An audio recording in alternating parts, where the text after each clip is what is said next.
Hello, Realtor Moms podcast listeners. Thanks so much for tuning in. Today, we've turned the tables a little bit, and I, Jamie, am asking Tasha a handful of questions without giving her any heads up as to what they are. So hear her responses to 4 questions about real estate and 1 opinion.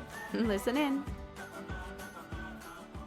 Thanks for tuning in to the Realtor Moms podcast. I'm Tasha. And I'm Jamie. We're full-time realtors in the FM and surrounding areas, and admittedly average moms. This is how we sell homes. And try to keep our kids alive. Hey everybody, thanks for tuning in. Today, I get to put Tasha in the hot seat and ask her questions. So we recently did an episode where she asked me a bunch of questions that I didn't get a heads up on, and now I'm returning the favor. Yes. We'll see if how bad I'm going to get it. Oh, you're going to do great. So these are going to be easy because they're 4 real estate questions that I think anybody could ask you. So this is your off-the-cuff answers. Okay. And then like an opinion question too. Okay, perfect. All right, so jumping right into it. I would like to know, just off the cuff, 2 common suggestions that you make for sellers. Your 2, probably I would say most common suggestions that you make to sellers before they list their homes. Clean, clean, clean. Okay, that only counts for 1. Yes, I know, but it's fair clean, though. You know, the cleaning and decluttering, that is so important. Yeah. That's at the top of my list. And that's such a good one. I read something once, I'm sure I'm going to butcher it, but it was like, the best way to spend $5 and make $10,000 is to clean your house. Correct. Because it just seems to be like a lot of people will be willing to pay more money for something because Exactly. they perceive it to be well cared for and clean. Correct. Than if it's super modern or really, current and updated, but destroyed as far as just dirty and gross. Exactly. And when I say clean, it's also, are the carpets pretty dirty and need to be professionally cleaned? Can you take a white glove and, run it across your baseboards and run it across your cupboards and is it clean when you're finished? It just really helps if we can have a nice clean and decluttered space. Yes. And then and by the way, we have an episode about cleaning spots you probably forgot. Yes, so check exactly. that one out. And then the other thing that I really like to do is I want to have a tour of the property and I want to see what seems to be in disrepair or maybe it's on that honey-do list that never quite seems to get done. And I say that with all the love because this goes on at my house too. Mine too. We all have a honey-do list, but with that being said, those are things we're looking through and evaluating and making sure that everything is in tip-top shape so people can maximize, their dollar and get the best price we can for their home. So, well, those are pretty good ones. My next question is, give me 1 reason buyers right now are hesitant about making a purchase. This would go for double if you have a buyer interested in any of my listings. Why aren't they writing an offer? No, I'm just teasing. I do think that the higher interest rates have higher than what we saw in 2020 and 2021. Yeah. Where we were seeing 2%, 3%, and 4% interest rates. True.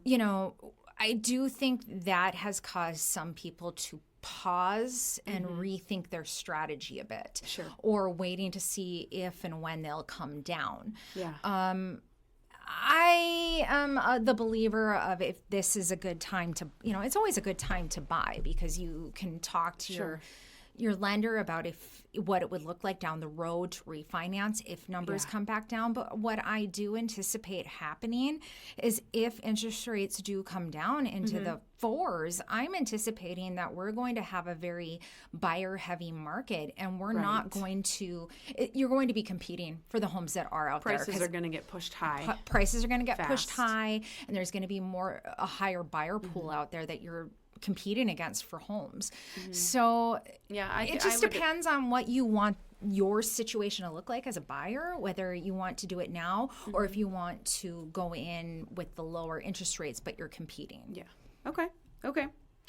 How do you handle it when a buyer brings along their insert family member here who acts like Inspector Gadget? Could be mom, could be uncle, could be best friend, could be dad. that kind of know-it-all person who has to come along and has to advise. I think it's really important if you have a family member, and this is just my personal opinion, but I think it's really important to have that family member for the entire entire buying process. Yeah, so because don't just bring them on for the home inspection day. Yeah. You bring them along to some showings. Yeah. Let them see what we've been looking at, because maybe they may look at a property and they think it's in poor condition, but maybe they haven't seen the 10 worst homes we've looked at. Yeah. I'm not saying that we're not trying to get everyone and anyone into a fantastic home. That is always my goal and my hope. Yeah. But I would like them to be along so that way they're not surprised when we get to that final choice. Right. They have some perspective on why the choice was made and what the other options were. Correct. And I think those Inspector Gadgets always want what's best for their friend or family member.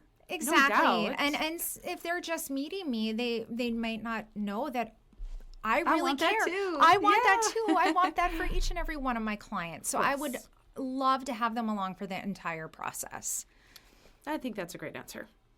Okay, my next question is, what is one real estate myth that you wish people would learn the truth about? Oh gosh, there's so many answers to this one. Real estate myth.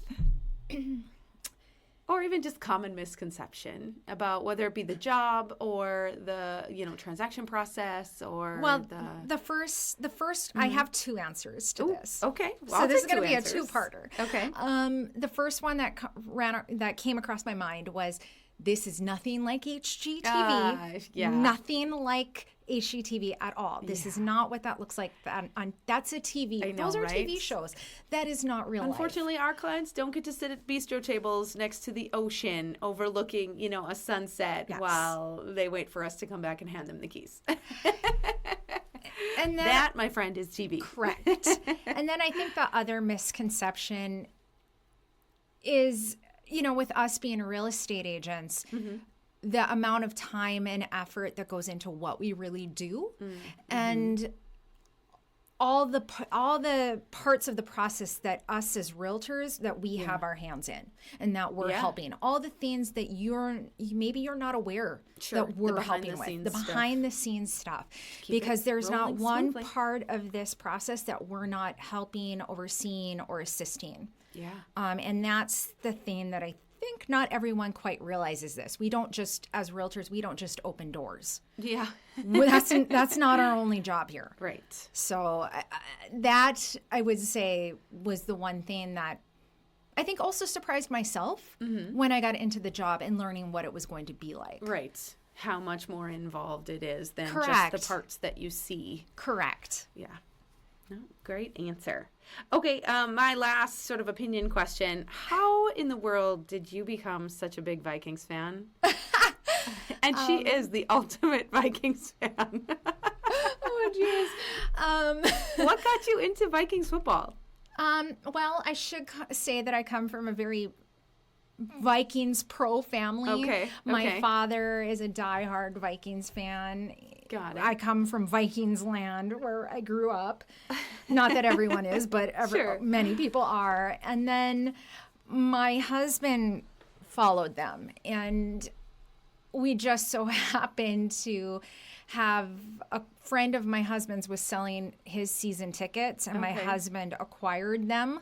And then it has just taken off from there. It snowballed. I care about them because I'm going to those games with my husband. It's our little pastime that we enjoy doing together. So one, I grew up with it, and it was really my husband that married into it. Sure. And then the opportunity popped up for season tickets, and I started getting more and more involved as years have gone on. So I love them Vikes. Go Vikes. Go Vikings. Well, that is the end of my rapid fire questions. Putting you in the hot seat. So wasn't so bad. Yeah, you survived. Thanks for listening. See you in the next town. Thanks so much for listening. If you liked what you hear, you can check out our library of tons more episodes on realtormomspodcast.com.